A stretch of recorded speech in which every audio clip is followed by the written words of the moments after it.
네, 오늘 비기독교인에게 사람이 죄인인 것을 어떻게 설명하나 이런 주제로 좀 나누고 싶습니다.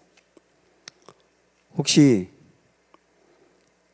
여러분 믿지 않는 남편이라든지 또 자녀라든지 여러분 주변에 있는 사람들 중에 왜 나를 죄인이라고 해요? 내가 무슨 그렇게 큰 죄를 졌길래? 이렇게 물어보는 경우 이렇게 경험 없으셨어요? 혹 그렇게 묻는다고 하면 뭐라고 대답을 하시겠습니까? 쉬운 문제가 아니거든요. 내가 왜 죄인이에요? 라고 할 때 당신이 죄인이다 라고 하는 것을 깨닫게 해주는 게 쉬운 문제가 아니고 그냥 성경에 있는 얘기대로만 하면 난 그런 거 안 믿는데 이렇게 또 할 수도 있고 해서 이게 정말 쉽지 않은 문제이더라고요. 그래서 오늘 한번 최대한 이 문제 우리가 좀 접근하고 싶습니다. 우선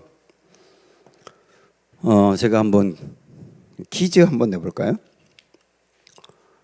창세기부터 요한계시록까지 성경 66권에서 어떤 성경도 예외 없이 반드시 들어가 있는 주제가 뭘까요? 창세기, 레위기, 창세기, 출애굽기, 민수기, 레위기 모든 성경 다 마지막 요한계시록까지 모든 성경에서 한 번도 예외 없이 계속 언급되고 있는 중요한 주제로 언급되고 있는 게 뭘까요? 네? 뭐겠어요? 여기 제목대로 죄겠죠, 죄. 죄의 문제입니다. 여러분, 제가 드린 말씀 한번 생각해 보면서 아무리 짧은 성경에서도 죄 언급 없는 데가 있는가 찾아보세요.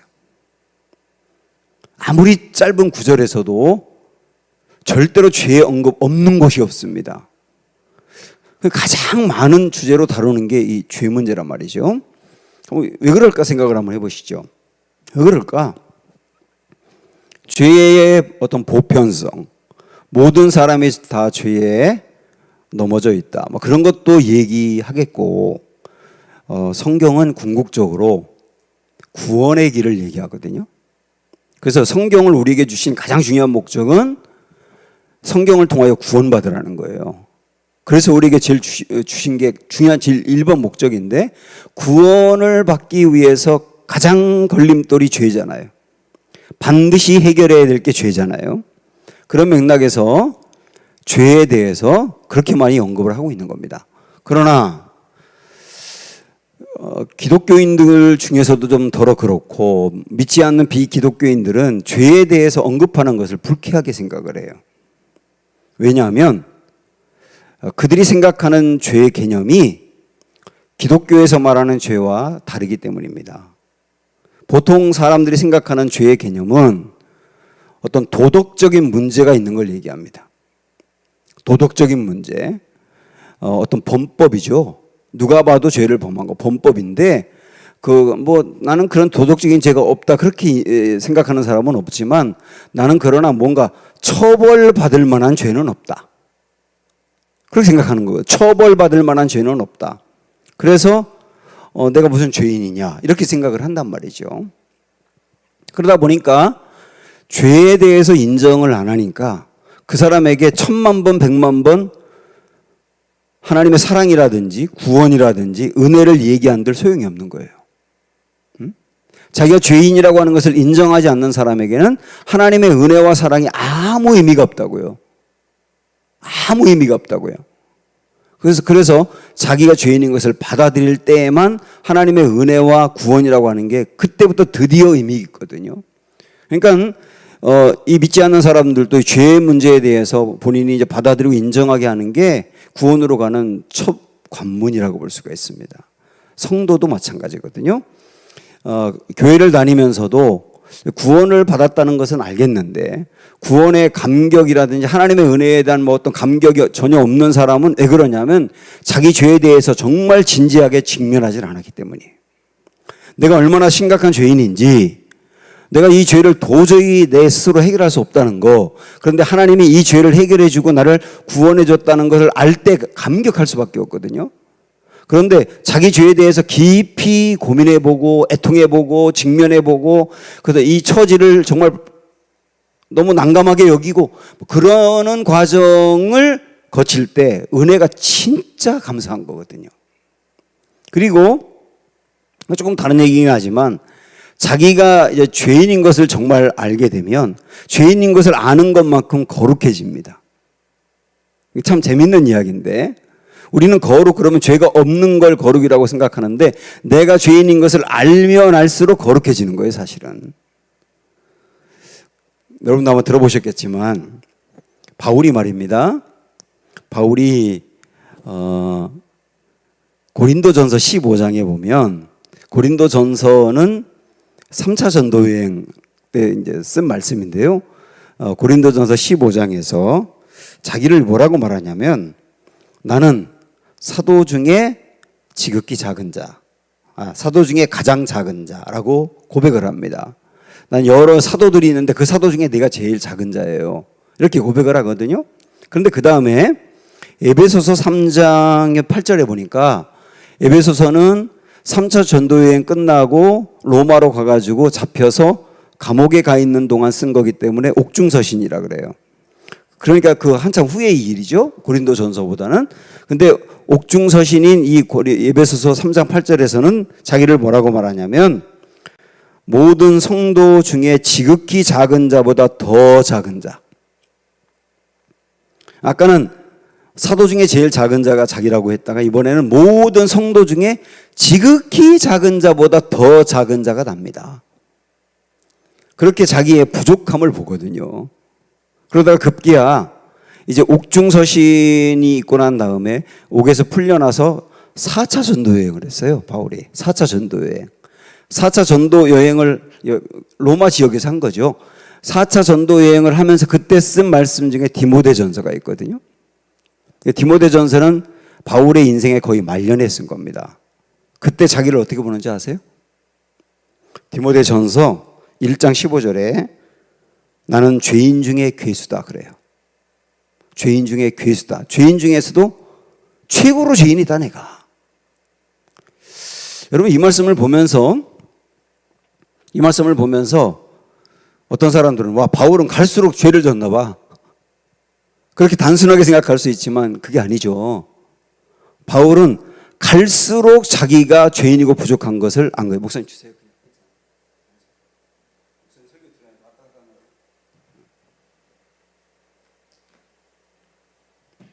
바울은 갈수록 죄를 지은 게 아니고 갈수록 자기의 죄를 본 거예요. 이전에는 죄도 아닌 줄 알았는데 갈수록 그게 죄라는 걸 깨달은 거죠. 그래서 은혜 받으면 은혜 받을수록 사실은 자기의 죄가 보입니다. 그래서 저는 자기의 죄가 많이 보이면 보일수록 거룩한 거다 오히려. 이렇게 말씀을 드릴 수 있어요. 이 죄에 대해서 이렇게 이제 접근하는 게 중요하다 그 말이죠. 오늘 그래서 우리는 이 죄 문제를 좀 다루고 싶은데 죄란 뭐냐? 성경에서 말하는 죄란 뭐냐? 뭐 그런 문제를 먼저 언급을 하겠고요. 그 다음에 비기독교인들에게 죄에 대해서 어떻게 설명할 수 있느냐? 뭐 이런 문제 오늘 주제와 관련해서 이렇게 찾아가 보도록 하겠습니다. 자, 우선 요 죄에 대해서 성경에서 말하는 죄에 대해서 이 두 가지 이중성을 좀 알아야 되는데요. 이건 이미 제가 설교를 통해서도 또 로마서에서도 강조를 했던 부분인데 우리 다시 한번 좀 생각을 해보면 크게 볼 때 성경에서 말하는 죄는 탕자의 죄도 있고 탕자형의 죄도 있어요. 우리는 보통 죄 그러면 탕자의 죄만 보는데 탕자형의 죄도 있다는 게 중요하거든요. 자, 탕자의 죄는 뭡니까? 아버지를 떠나는 거죠. 불순종이죠. 그렇죠? 그래서 이 탕자의 죄를 반율법적이다 그렇게 말할 수 있어요. 율법을 어기는 거니까 반율법적. 그리고 이 탕자의 죄는 어쩌면 비기독교인들이 짓는 죄라고 볼 수 있죠. 근데 우리는 죄 그러면 탕자의 죄만 보는데 탕자형의 죄가 있다는 걸 보는 게 중요합니다. 탕자형의 죄는 뭘까요? 탕자가 돌아왔을 때 정죄하죠. 판단하죠. 그리고 내가 탕자보다 훨씬 낫다고 생각을 하죠. 이런 것들을 율법주의라고 말합니다. 아까 탕자 같은 경우는 반율법주의라고 한다면 탕자형은 율법주의거든요. 우월감, 자기에 대한 우월감, 그리고 다른 사람에 대한 정죄, 판단, 뭐 이런 것들을 여러분 예수님이 탕자의 비유를 든 것은 탕자도 죄지만 탕자형도 죄다. 이 두 가지를 같이 보려고 했던 거거든요. 그래서 사실 탕자가 둘인 거죠. 작은 아들도 탕자, 큰 아들도 탕자. 이게 성경에 그 예수님의 비유만이 아니라 로마서 1장도 마찬가지입니다. 1장과 2장도 우리 로마서 그동안에 배웠으니까 생각을 해보세요. 로마서 1장은 누구의 죄냐면 헬라인들의 죄예요. 그러니까 이방인들의 죄. 이방인, 하나님 모르는 사람들의 죄. 그 죄는 뭐 온갖 도덕적인 죄들이 거기 질비하게 나오지 않습니까? 그들이 탕자 같은 사람들인 거예요. 하나님 믿지 않으면서 짓는 죄들. 그런데 로마서 2장으로 가면 누구의 죄가 나오죠? 유대인의 죄가 나오는 거예요. 유대인의 죄. 유대인은 하나님을 믿는 사람이지 않습니까? 그런데 하나님을 믿는 유대인들의 죄는 뭐냐면 자기들은 죄가 없다고 말하고 이방인들을 정죄하는 거예요. 그들의 죄를 정죄하고 지적하고 자기들은 깨끗하다고 여기고 이건 우월감이죠. 근데 로마서에서는 일단 1장과 2장에서 딱 펼치는 겁니다. 1장 이방인들 당신들 죄인이야. 유대인들 당신들 깨끗해? 당신들은 율법을 받았으면서 율법 온전히 지키지 못하면서 이방인들을 정죄하잖아. 당신들도 죄인이야. 그래서 3장으로 넘어가면 의인은 없나니 하나도 없다. 그럼 어떡할까? 은혜로만 살 수 있다. 이렇게 나가는 게 로마서지 않습니까? 똑같이 로마서도 그 구조를 가지고 있고 또 하나 더 이제 연관해서 이야기하면 요나서를 보십시오. 여러분 요나서 다 아시니까 우리 찾지 않아도 되겠죠. 요나서 1장에서 요나는 하나님의 말씀을 어기고 불순종하고 니느웨로 안 가고 다시스로 갔죠. 그 누구의 죄일까요? 탕자의 죄인 거죠. 그렇죠? 탕자의 죄, 이방인의 죄. 그 죄를 요나서 1장에서 요나가 범하는 거죠. 근데 요나의 죄가 그것만이냐? 4장으로 넘어가면 탕자형의 죄가 거기에 언급이 됩니다. 왜냐하면 니느웨로 가서 니느웨에서 복음을 전했는데 사람들이 회개하니까 거기서 하나님에게 왜 저 사람들 죄를 많이 짓고 우리나라 어렵게 만든 그 사람들을 사랑합니까? 저놈들은 망해야 되는 놈들입니다. 저놈들 구제하면 안 됩니다. 우리 이스라엘은 의로운데 저들은 의롭지가 않아요. 이런 문제잖아요. 그에 대해서 하나님이 꾸중하잖아요. 너 그것도 죄야 이거죠. 그래서 이런 맥락으로 쭉 본다면 성경에서는 이 죄의 이중성, 오늘날 우리 개념으로 볼 때도 우리는 도덕적으로 넘어지는 죄들, 도덕적으로 문제가 되는 죄들, 십계명의 그 5번부터 쭉 뒤에 나오는 죄들 있잖아요. 그런 죄들만 죄로 볼 것이 아니라 탕자형의 죄, 유대인의 죄, 요나서 4장의 죄, 이런 것도 주님은 동일한 죄로 보고 있다. 그럴 때 정말 나도 죄인이구나. 의인은 없나니 하나도 없구나. 이렇게 인정하고 은혜를 구하게 된단 말이죠. 자, 이런 이제 죄의 이중성을 좀 살펴보면서 근본적으로 우리가 죄에 대해서 좀 더 뿌리를 찾아가고 싶은데 비기독교인들이 자기가 죄인이라는 것을 인정하지 않는 것은 기독교에서 말하는 죄의 개념을 모르기 때문이라 그랬는데요. 기독교에서 말하는 죄는 범법죄도 물론 이야기해요. 도덕적인 죄들, 아까 언급했던 그런 죄들, 우리가 딱 생각할 때 뭐 도둑질, 뭐 음란, 뭐 살인, 뭐 그다음에 뭐 남을 해하는 것 등등등 다 이런 것들을 범법죄라고 말하거든요. 이런 죄에 대해서 언급하는데 나는 죄인이야 그러면서 나 교회 다니면서 난 정말 죄인이야 그럴 때 범법죄에 대해서만 생각하면 50점짜리인 거예요. 죄에 대해서 50%만 안다는 얘기죠. 성경에서는 그 범법죄의 근본적인 뿌리를 얘기합니다. 그게 중요하죠. 그 뿌리. 이 뿌리에서부터 범법죄들이 나오는 거거든요. 결국은 그 뿌리를 볼 수 있어야 된다는 거예요. 어떤 음행 같은 경우를 예를 든다면 음행은 음란한 행위죠. 음란한 행위는 행위인데 그 음란한 행위를 범하게 되는 근본적인 원인은 음욕이라고 하는 거거든요. 음욕. 음욕이 뿌리고 이 음욕이 뿌리에 문제가 생겼을 때 음행이라고 하는 행위가 나오는 거예요. 그래서 음행을 고쳐야 되는데 이거 음란한 행위를 고쳐야 되는다고 결심하고 뭐 무슨 방법을 쓰는 거 거의 소용없는 일이에요. 음욕을 고쳐야 되거든요.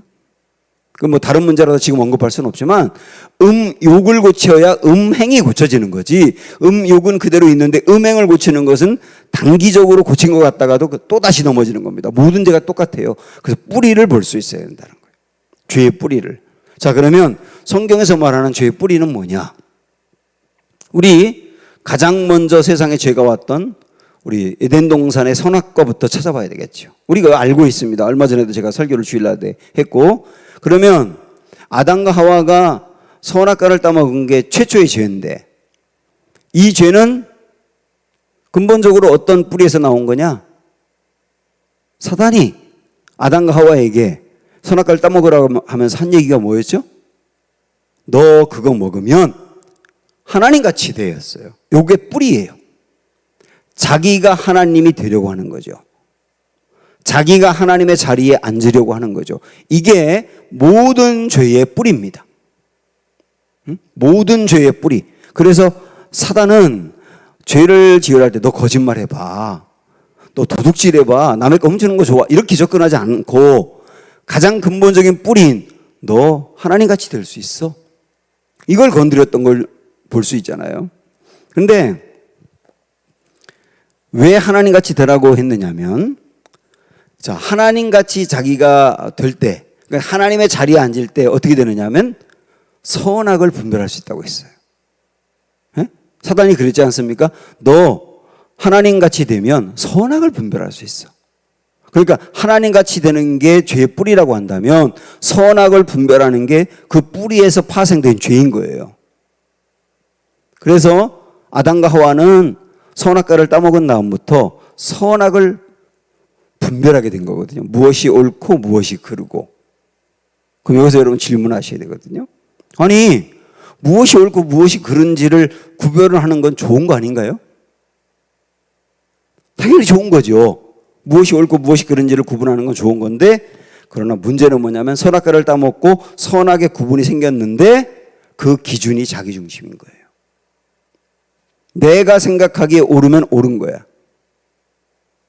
그러면 이 사람도 자기가 생각하기에 옳은 게 옳다 그러고, 이 사람도 자기가 생각하는 게 옳다 그러고, 저 사람도 자기가 생각하는 게 옳다 그러는데 이게 충돌하는 거예요. 그래서 싸우는 겁니다. 그래서 싸우는 거라고요. 선악을 구분할 수 있는 이 능력이, 선악과를 따먹지 않아서 이 능력이 없었다면 절대로 싸움이 없습니다.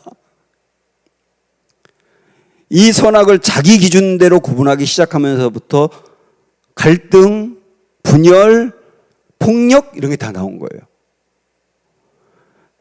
선악을 구분하는 건 좋다. 그러나 자기 기준대로 구분한다. 자기 기준대로 구분한다. 오늘날에도 갈수록 심해지는데, 오늘날에는 이거 더 심해져 가지고 아예 진리가 뭐냐? 내가 옳다고 생각하는 게 진리예요. 선이 뭐냐? 내가 옳다고 여기는 게 선이에요. 행복이 뭐냐? 내가 옳은 대로, 내가 원하는 대로, 내가 하고 싶은 대로 되는 게 행복인 거예요. 그게 다 달라요, 기준이. 그래서 갈등이 생기는 거거든요. 선악을 구분하는 기준은 하나님만이 주시는 겁니다. 하나님만이 주시는 거. 그런데 자기가 선악을 구분한다고 하는 게 어디서 나온 거라고요? 하나님 자리에 앉으면서부터 파생된 거라고요. 그래서 사사기에서 우리가 알고 있죠. 사사기 21장 25절 마지막 말씀에서 딱 사사기 시대를 딱 진단했잖아요. 세상에 왕이 없으므로 누구든지 자기의 소견에 옳은 대로 행하였더라. 자, 보십시오.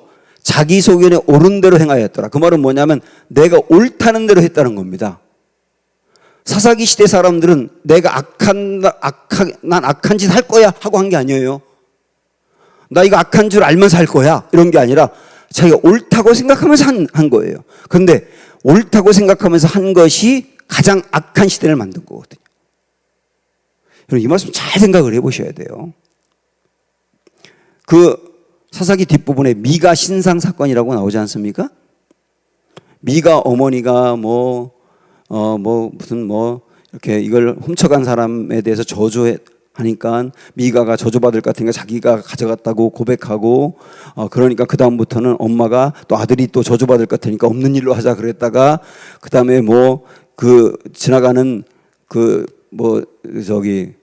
레위인을, 레위 사람을 제사장으로 맞이했다가 또 단지파 사람이 그 제사장 빼앗아가고, 이런 일들이 거기 쭉 나오지 않습니까? 제가 상세하게 말씀 못 드리지고 여러분 다 아시니까, 거기 보면 전부 다 미가 엄마도 미가도 제사장도 단지파도 전부 다 자기 속에는 옳은 대로 해가는 거예요. 근데 그게 뭐냐면 엄청난 죄들이잖아요.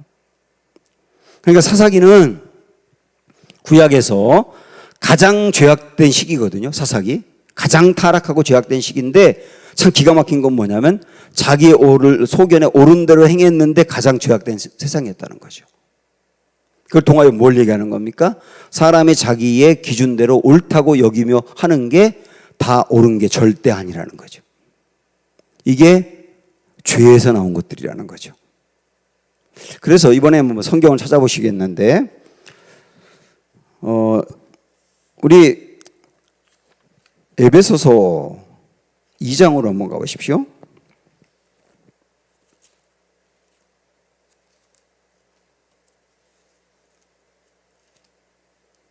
에베소서 2장 311조 3절 다 같이 읽을까요? 시작. 전에는 우리도 다 그 가운데서 우리 육체의 욕심을 따라 지내며 육체와 마음에 원하는 것을 하여. 자, 육체와 마음에 원하는 것을 했대요. 사람들이. 이 구원받기 이전의 사람들을 물론 이야기하는 거지만 원하는 것을 했어요. 근데 그 결과가 뭡니까? 다른 이들과 같이 본질상 진노의 자녀가 됐답니다. 똑같이요. 원하는 대로 했어요. 자기가 원하는 대로 했다는 말은 자기가 옳다고 여기는 대로 했단 말이죠. 자기가 행복하다고 생각하는 대로 했단 말이죠. 그런데 그 결과가 뭐냐? 본질상 진노의 자녀가 됐다는 거예요. 자, 그래서 우린 이 말씀들을 쭉 보면서 죄의 뿌리가 내가 하나님이 되려고 하는 거, 하나님의 자리에 내가 앉으려고 하는 거, 거기서 이런 죄들이 파생된다는 것을 알 수 있죠. 자, 요 죄의 뿌리를 조금 더 다른 성경에서 언급을 좀 하면, 로마서 1장에 이번에 한번 가보십시오. 좀 앞으로. 로마서 1장에 사람들이 짓는 죄들을 언급하고 있는데요. 자, 21절 보십시오. 240조 로마서 1장 21절 시작. 하나님을 알되 하나님을 영화롭게도 아니하며. 여기까지만. 이게 이제 로마서 1장에서 죄를 언급하는데 제일 먼저 나온 죄가 이거거든요. 하나님을 영화롭게 하지 않았다는 게 제일 먼저 나온 죄라고요. 근데 여기 하나님을 영화롭게 하지 않았다는 말은 무슨 뜻인 것 같습니까? 어떤 의미 같으세요? 이런 의미예요. 하나님을 중요하게 여기지 않는다는 거예요. 지금 세상의 사람들도 하나님 중요하게 여기지 않잖아요. 내가 중요하지. 그게 모든 죄의 시작이라고 얘기하는 겁니다. 모든 죄의 시작, 하나님을 중요하게 여기지 않는다. 인정하지 않는다는 얘기죠. 거기서 모든 죄가 나온다는 얘기예요, 결국은. 이와 비슷한 죄가 28절에 언급이 되고 있는데, 28절에서는 또한 그들이 마음에 하나님 두기를 싫어하며, 이렇게 나와 있죠. 마음에 하나님 두기를 싫어하며.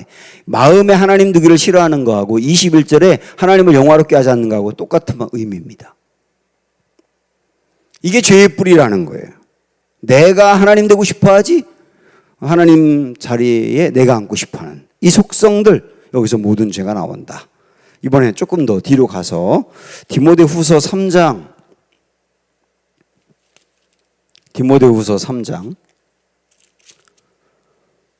345쪽. 자, 이 부분도 아마 여러분 성경에 체크가 되셨을 거예요. 이전에 제가 또 이것도 한번 강조한 적이 있거든요. 디모데후서 3장 1절부터 한번 보시면, 너는 이것을 알라. 말세에 고통하는 때가 이르러 이렇게 나오면서 말세에 사람들이 짓는 죄를 언급합니다. 근데 제일 먼저 뭐가 나오는지 2절에서 보세요. 사람들이 자기를 사랑한다. 이게 죄 1번이에요. 죄 1번. 일단 거기 한번 체크해 보세요. 자기를 사랑한다가 죄 1번이라고. 그 다음에 뒤에 나오는 걸 보면 돈 사랑한다, 자랑한다, 교만하다, 비방하다, 부모를 거역한다, 감사하지 않는다, 거룩하지 않는다 등등 뒤에 많은 죄들이 계속 나오는데 제 1번으로 나온 죄가 뭐라고요? 자기를 사랑한다예요. 자기를 사랑하는 게 문제입니까? 자기를 사랑하는 게 자존감이 높은 거 아닌가요? 이렇게 질문할 수 있죠, 충분히. 그런데 자기를 사랑한다가 이게 제 1번 나왔다는 게 이상하지 않습니까? 여기서 말하는 자기 사랑은 자존감이 높고 그런 의미가 문제가 아니라 자기 숭배거든요. 자기 숭배예요. 내가 하나님이 되고 싶어 하는 거거든요. 내가 하나님 자리에 앉아서 내 인생 내 맘대로 살고 싶어 하는 거거든요. 내가 원하는 걸 이루는 게 최고거든요. 모든 기준이 나거든요. 그걸 자기 숭배라고 말하는 겁니다. 이게 말세 사람들이 짓는 죄 중에 1번이다, 1번. 이것도 결국은 죄의 뿌리라고 하는 걸 얘기하는 거죠. 이게 하나님 자리에 내가 앉고 싶어 하는 이 속성. 반복적으로 계속 똑같이 이렇게 언급을 했던 겁니다. 이 모든 것들이 다 결국은 죄의 뿌리다. 그래서 사람들도 하나님 자리에 내가 앉고 싶어 하는 거. 그게 뭐가 문제예요? 믿지 않는 사람은 그렇게 얘기하겠죠. 그거 뭐가 문제예요? 그거 뭐가 문제인지 모든 사람이 하나님 자리에 앉아서 내가 원하는 대로 내가 기준이고 내가 진리라고 생각하는 대로 했을 때 결과가 뭐더냐, 세상이 아름답게 가더냐? 세상이 황폐해지더냐? 결과가 뭐더냐? 봐라, 자기가 다 하나님이라고 할 때 결과가 이 모양이다. 그때 제가 엊그제도 말씀드린 것처럼 사람의 이성이 깨어나면서부터 사람이 최고다. 그래서 하나님을 밀어내고 사람 중심으로 만들어간 이 근세가 근대가 바로 내가 최고야, 사람이 최고야, 하나님 밀어냈던 게 근대잖아요. 그러면서 제일 먼저 나온 게 1차, 2차 세계대전이잖아요. 내가 최고고 사람이 최고고 사람이 하나님 자리에 앉았을 때 결과가 1, 2차 세계대전이라는 거. 그걸 볼 때 하나님 자리에 앉으려고 하는 게 죄인 거야. 이렇게 접근할 수 있죠. 믿지 않는 사람에게. 자, 그 다음에 이어서 내가 하나님 자리에 앉아서 내가 하나님이 되려고 하고 자기 숭배하는 것은 필연적으로 그 다음 모습으로 나오게 되는데 자기가 좋아하는 것을 하나님처럼 섬기게 되어 있습니다. 내가 하나님 자리에 앉아서 자기를 숭배하는 사람이 반드시 필연적으로 나오는 게 뭐냐면 자기가 좋아하는 것을 하나님처럼 섬기게 돼 있다고요. 그걸 뭐라고 말합니까? 우상이라고 말하는 거죠. 그래서 내가 하나님 자리에 앉고 싶어하는 사람은 반드시 우상 숭배로 가게 돼 있어요. 그래서 우리 이제 우상 숭배 문제로 연결하겠는데요. 우리는 우상 숭배 그러면 나쁜 것으로만 생각을 하는데 나쁜 것을 하나님 위치에 놓는 것도 있지만 좋은 것을 하나님 위치에 놓는 것도 되게 많아요. 그래서 심각한 겁니다. 자, 예를 들어 뭘까요? 사랑, 내 가족 사랑 그런 거 다 포함해서 사랑, 물질, 권력, 인기, 관계, 사람과의 관계 전부 다 이런 것들이 좋은 거지 않습니까? 어떻게 보면. 근데 그 좋은 게 하나님 자리를 차지할 수 있고 그 좋은 것들이지만 하나님 자리를 차지할 때 우상 숭배가 되는 거예요.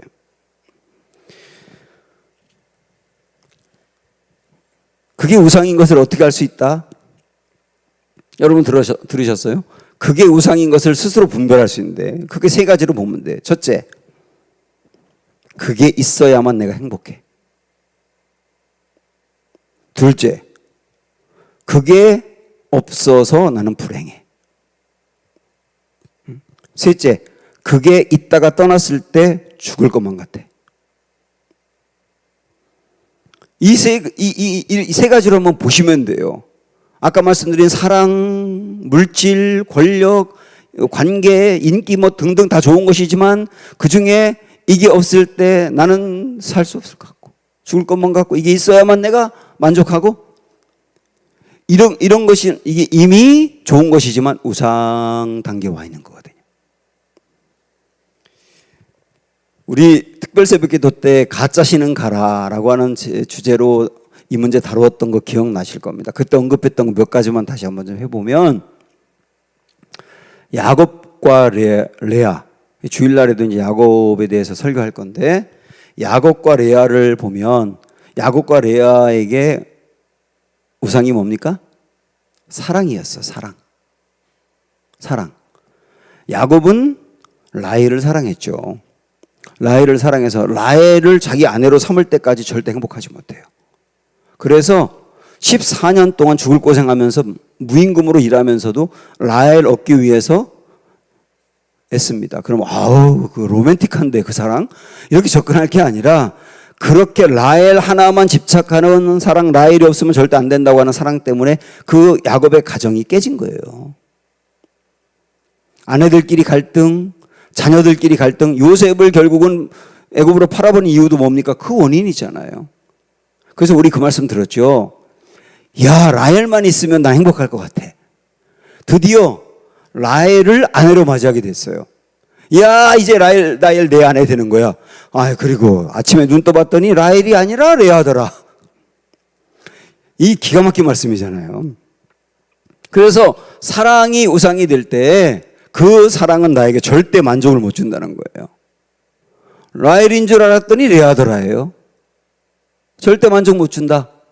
이걸 얘기하고 이번 반대로 레아 같은 경우는 똑같이 사랑의 우상에 빠져 있는데 라헬이 사랑한 우상은 남편이죠.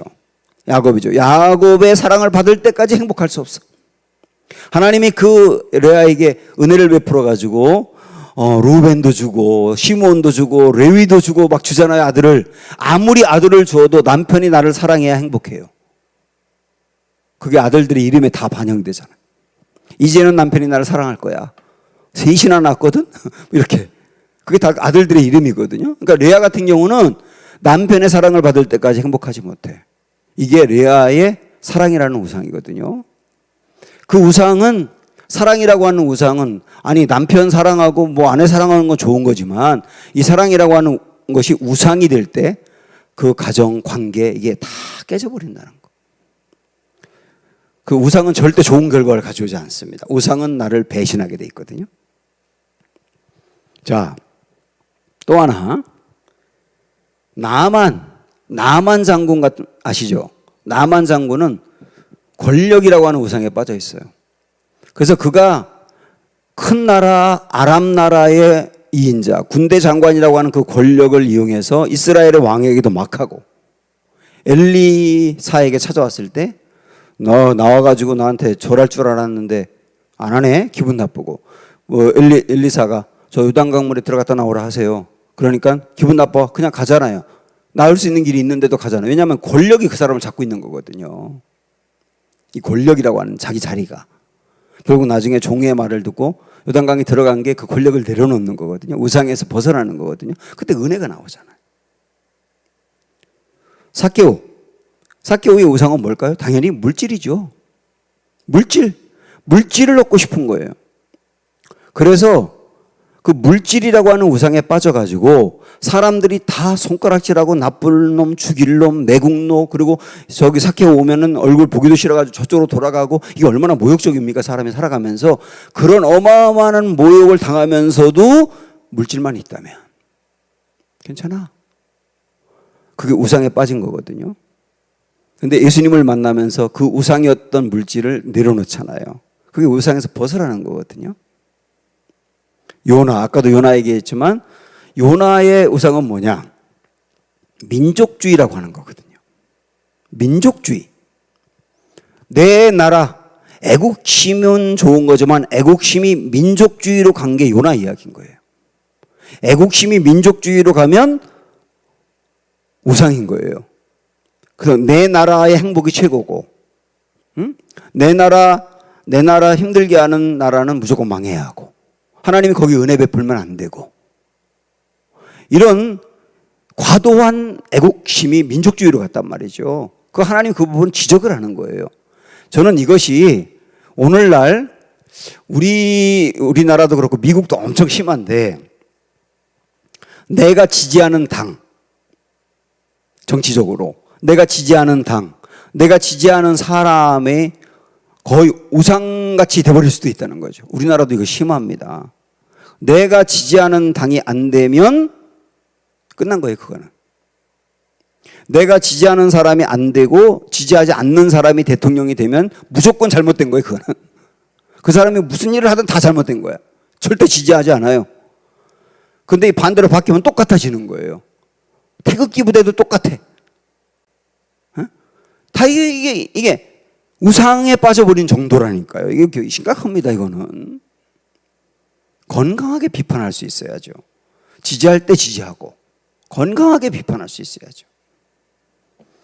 그래서 이런 문제들이 우상이 아주 보편적으로 퍼져 있는 모습들이다. 자, 우리 예를 하나 들어보겠습니다. 제가 오늘 다 드리는 말씀 이전에 여러분 한 번씩 들었던 말씀인데, 제가 신앙 칼럼에 썼던 얘기 하나, 불의 전차라고 하는 영화 이야기 할게요. 불의 전차는 영국의 두 육상 선수 이야기죠. 에릭 리델이라고 하는 선수와 에이브람스라고 하는 두 선수 이야기인데, 자, 에릭 리델을 먼저 얘기하면, 에릭 리델에게 사람들이 질문해요. 넌 이렇게 열심히 달려? 넌 그 맨날 달려 그렇게? 그때 에릭 리델의 답은 뭐냐면, 내가 달릴 때 하나님이 기뻐하셔. 하나님은 나에게 잘 달릴 수 있는 재능 주셨거든. 내가 재능대로 열심히 달릴 때 하나님 기뻐하셔. 나 하나님 기뻐하기 위해서 달려. 그게 이 사람이 육상 선수가 되어서 열심히 달리는 목적이에요. 그러니까요, 잘 보십시오. 그게 목적입니다. 하나님을 기뻐하는 게 목적이다 보니까 올림픽에 나가서 자기가 출전해야 될 종목이 주일날 딱 걸린 거예요. 그러니까 안 달려요, 그날. 포기합니다. 자기의 목적은 금메달이거나 자기 이름 드러내는 게 아니고 하나님 기뻐하는 건데 주일날 걸리니까 포기하는 거예요.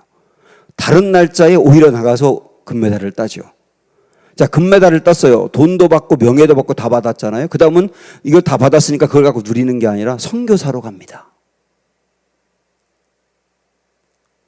아주 안전하게 누리며 살 수 있는 사람이 선교사로 갑니다. 이게 에릭 리델의 모습이거든요.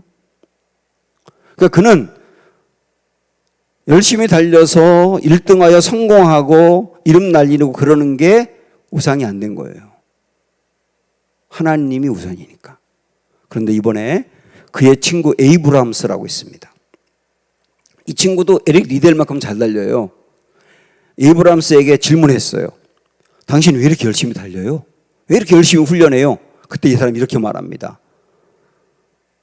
내가 1등으로 결승선을 통과할 때 내가 얼마나 위대한 사람인지를 증명할 수 있으니까. 내가 얼마나 위대하고 얼마나 대단한 사람인지, 얼마나 나를 무시할 수 없는 사람인지를 나는 1등을 해야만 증명할 수 있으니까. 자, 이게 이 사람의 목적입니다. 달리는. 에릭 리델과 똑같은 선수인데 전혀 다르죠, 목적이. 이 사람은 1등을 못할 때 어떻게 될까요? 좌절하는 거예요. 자기를 증명하지 못했으니까. 모든 직업에서 그 직업을 통하여 나를 드러내고 그 직업을 통하여 나를 증명하고 하려고 하는 게 목적으로 직장 생활을 하게 되면 그 직장에서 어려움 당하면 이 사람이 좌절에 빠집니다.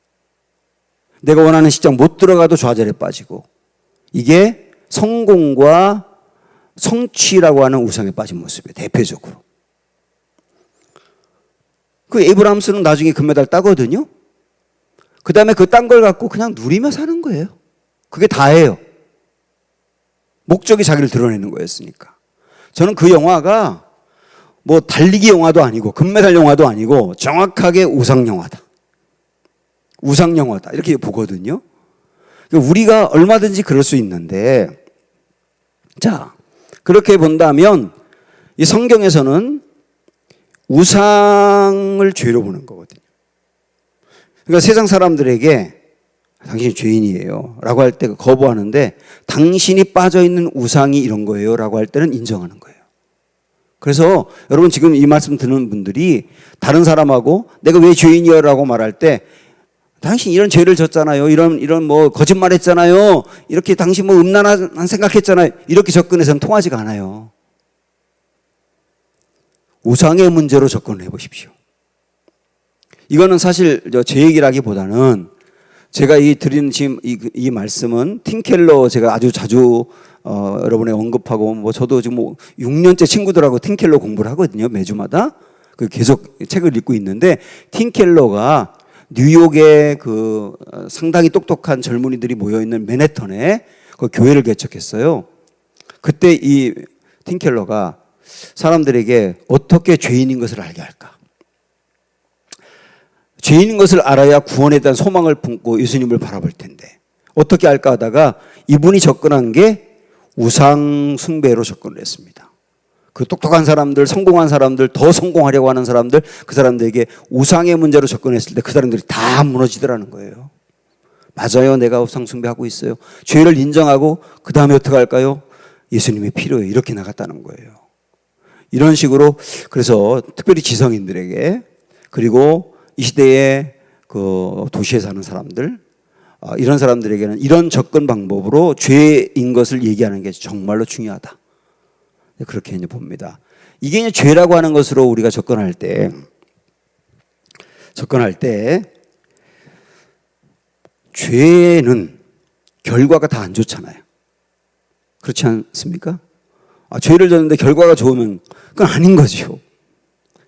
이런 우상들, 앞에서 제가 언급했던 이런 우상들은 결국 어떤 결과를 가져오느냐면 마음을 불안정하게 합니다. 왜냐하면 그걸 잃어버릴까 봐. 그렇죠? 그게 최고인데, 그게 있어야만 되는데 잃어버릴까 봐. 갖고 있을 때도 잃어버릴까 봐. 못 갖고 있을 때는 얻지 못할까 봐. 끊임없는 불안정. 편할 수가 없어요. 비슷하게 초조하고 두렵습니다. 역시 잃을까 봐, 얻지 못할까 봐, 내가 밀릴까 봐 초조하고 두려울 수밖에 없어요. 그리고 지독한 중독인데요, 그거 하나를 얻으면 됐다가 아닙니다. 그거 하나를 얻으면 지켜야 되고 또 얻어야 되고 또 얻어야 돼요. 물질이 대표적이거든요. 물질을 이 정도 얻으면 야 됐다, 아무것도 바라는 게 없어. 절대 그렇지 않습니까? 더 지독한 중독으로 빠지게 된단 말이죠, 우상은. 그 다음에 질서가 무너지는 거예요. 삶의 질서가 이렇게 안정이 없는 겁니다. 삶의 질서가 이런 것들 때문에 휘둘리니까요, 무너지게 돼요. 그 다음에 공허합니다. 그거 얻으면 행복할 줄 알았는데 얻었는데 진짜 행복은 아니야. 그럼 이거 얻어야 될까? 그거 얻었는데도 행복이 없어. 이거 얻어야 되나 봐. 그거 얻었는데도 행복이 없어. 끊임없는 공허함, 벗어날 수가 없어요. 그래서 우상은 반드시 결과가 안 좋다. 이런 결과가 심리적으로 생길 수밖에 없다. 그래서 우상을 죄로 말할 수 있는 거다. 이렇게 정리할 수가 있겠죠. 하나님이 천지를 창조했을 때 그 하나님이 처음 창조하고 아담과 하와가 선악과를 따먹기 전에 그 에덴 동산을 샬롬이라고 말할 수 있습니다. 샬롬은 모든 게 질서 잡힌 거예요. 샬롬. 우리 서로 한번 인사해 볼까요? 샬롬. 샬롬은 모든 게 질서 잡혔어요. 그래서 이스라엘 사람들도 샬롬하고 인사할 때는 육체는 건강하고 마음은 평안하고 하나님과의 관계가 좋기를 원합니다거든요. 그게 그 샬롬이거든요. 되게 좋은 인사죠. 모든 삶이 질서가 잡히는 거예요. 에덴 동산은 모든 게 질서가 잡혀 있었어요. 자, 그런데 아담과 하와가 선악과를 따먹음으로 죄가 딱 들어왔을 때 딱 깨지는 게 샬롬이 깨지는 거예요. 질서가 무너지는 거예요. 사람과 사람과의 관계. 아담이 아내에게 저 여자가 먹으라 해서 먹었다고 그 사랑이 깨져요. 형제 간에 죽여요. 가인과 아벨. 불신. 그리고 가정에서 떠나요. 사람 간의 끊임없는 갈등과 불신, 질서가 깨진 거죠. 관계 질서가. 땅은 사람을 돕지 않아요. 엉겅퀴를 냅니다.